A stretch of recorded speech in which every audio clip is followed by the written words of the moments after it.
Welcome to Key Talking Points. The podcast that makes learning effortless. No fluff, no jargon, just clear, engaging explanations. We break down complex topics so you don't have to. Let's get straight to the point. Visit keytalkingpoints.com for more. Imagine this. A seemingly ordinary car park in Leicester, just a slab of grey asphalt, hiding secrets deep below.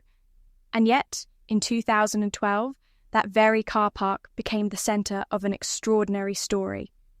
It was August, the 527th anniversary of Richard III's death at the Battle of Bosworth. A team of archaeologists gathered together, armed with maps and historical records, to search for the remains of a long-lost king. Wait, in a car park? That's not where you'd expect to find a king, right? Exactly. And that's what makes this so fascinating. The project, called Looking for Richard, was spearheaded by Philippa Langley, a researcher with a hunch and a lot of determination. Alongside the Richard III Society and local authorities, she had been poring over clues, old maps, historical records, everything pointing to an area once occupied by the Greyfriars Church, a Franciscan friary demolished centuries ago. So they just started digging? Did they know this spot was significant, or was it more like trial and error? Well, they had confidence this area might hold something special, thanks to meticulous research. But even so, no one expected what happened mere hours into the dig. Day 1, Trench 1, just 6 hours in, and they uncovered something remarkable. A human skeleton. No way, that fast? Yes, and not just any skeleton. This one had distinct features, things that hinted at who it could be. Severe injuries like trauma to the skull, consistent with someone killed in battle. There was also scoliosis, a curvature of the spine that made one shoulder higher than the other. Which aligns with how Richard III is often described, right? But it's not exactly conclusive at that stage. Right.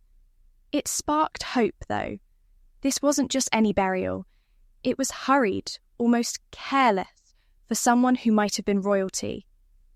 The excitement was palpable, but there was still a long road ahead to truly confirm who this skeleton belonged to.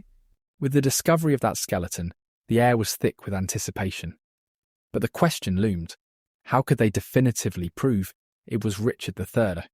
That's where science stepped in, with osteology, carbon dating, and genetic analysis all playing pivotal roles. Wait, let's back up a second. Osteology? What does that even mean? Oh, good question. Osteology is the study of bones. In this case, experts examined the skeleton to assess the age, sex, and even the injuries sustained before and after death. And here's where it gets fascinating. They determined the skeleton belonged to a male, likely in his early 30s, which matches Richard's age at the time of his death. Plus, the spinal curvature confirmed scoliosis. All right, but that's just matching general descriptions. I mean, couldn't there be similar skeletons out there from that time? That's fair, and that's why they didn't stop there. They moved on to carbon dating. Basically, they analysed the bones to figure out the time period.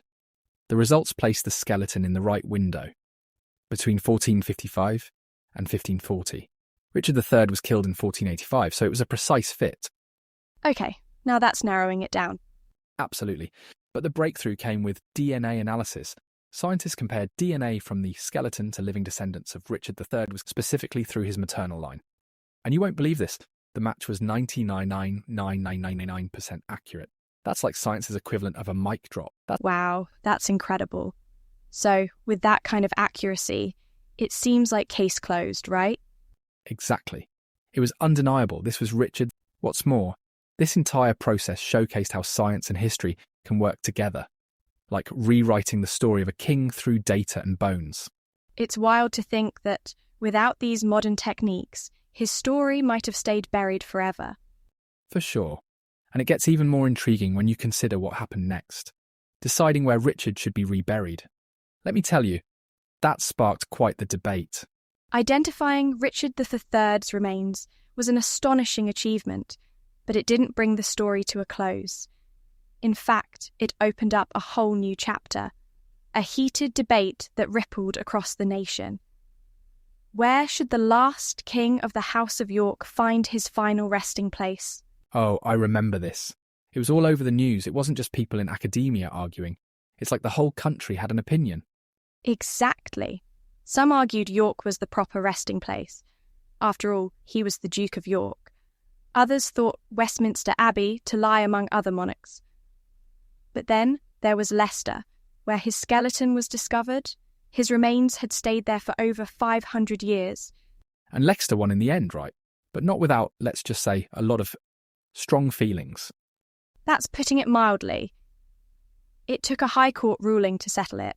Leicester Cathedral became his official burial site in a specially designed tomb. And when Richard was reinterred in March 2015, it was a massive event. A televised ceremony, dignitaries, even a poem read by Benedict Cumberbatch. It felt monumental.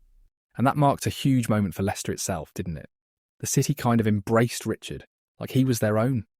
They certainly did. The King Richard III Visitor Centre was established just across from the cathedral.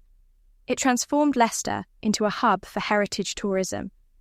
Visitors from all over the world came to see the exhibits, the excavation site under a glass floor, and to learn about the king, the battles, and the history.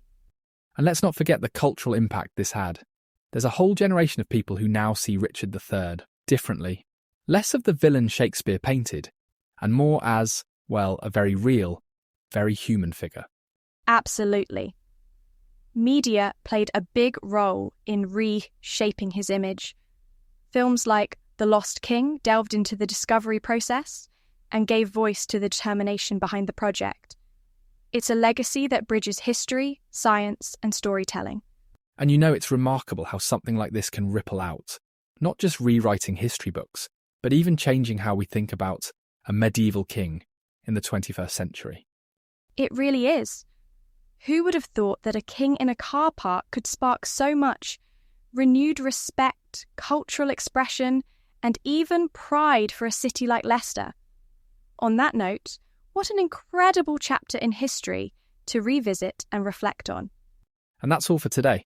Thanks for tuning in. Until next time.